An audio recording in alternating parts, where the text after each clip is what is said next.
So I'm a business leader. A lot of business leaders watching this interview, listening in, and we're wrestling with how to deal with politics and political conversations in the workplace. So we all have these incidents, these experiences that we have. Should business leaders ban all political discourse? It's a great question, and a lot of leaders are really wrestling with that. Mark, as you know, I've been to so many of your programs, IMC and Exchange, and I cannot tell you how much of your content I have stolen and will never give you credit for. Just make it better, Peter. Make it better.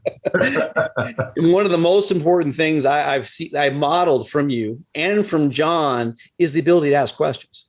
Yeah. And so I have learned, stolen dozens, if not hundreds of questions from you and from John.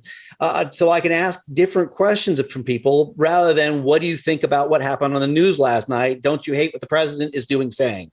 I've got so many more really good questions than that at my ready, so I can have a real conversation.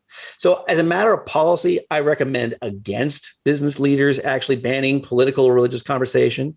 What I do highly recommend, however, as a matter of training, is they create a culture where people understand how unbelievably futile it is to talk about, to say basically, whose side is right when it comes to politics and religion. But that's the conversation you want to have. It's really a dumb conversation. No one ever is going to win that. Now, if you want to say, well, here's a business problem I've got, and I'm thinking about it this way, and this is my viewpoint, my approach, and how I see the world, that's a great way of talking. I want to know about that.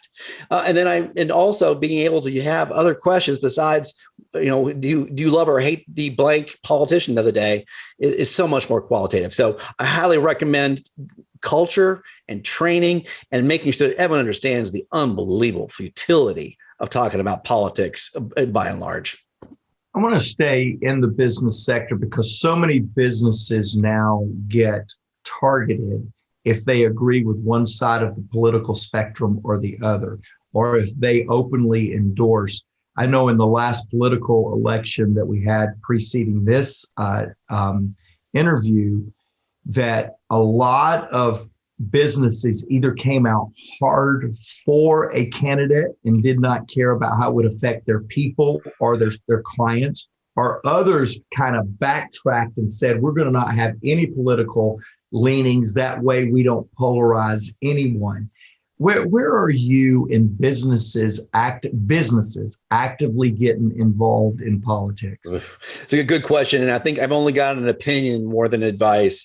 First of all, they have a First Amendment right to do so, making sure I acknowledge their right. They absolutely have the right to do so. And my opinion is for businesses to stay out of politics. That's just my opinion. And I just don't think that having businesses too heavily involved in politics is good for company culture by and large, and or good for the country.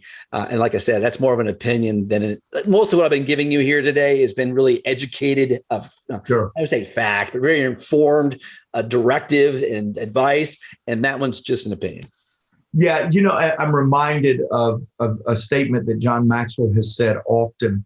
Leaders that have the responsibility of leading people that have very different political leanings is actually creating leadership fraud when they want to impose their personal opinions into a corporate environment.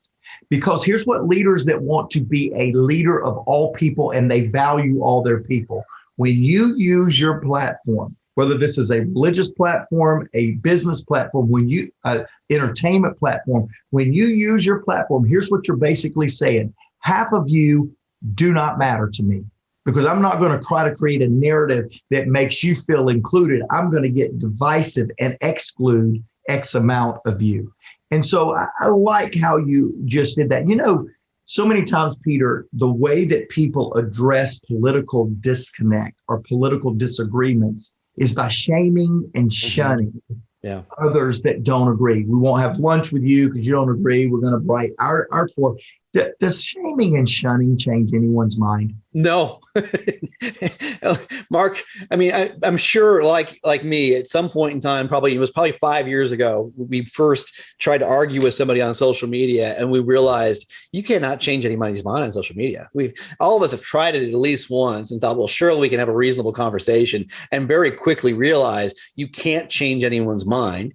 And as soon as you basically say to this person, some kind of expletive, telling them to go do something to themselves, just unfriend them or whatever it is, and you think that's going to change their mind, it doesn't. All it does is drive them deeper into the divided politics they actually are.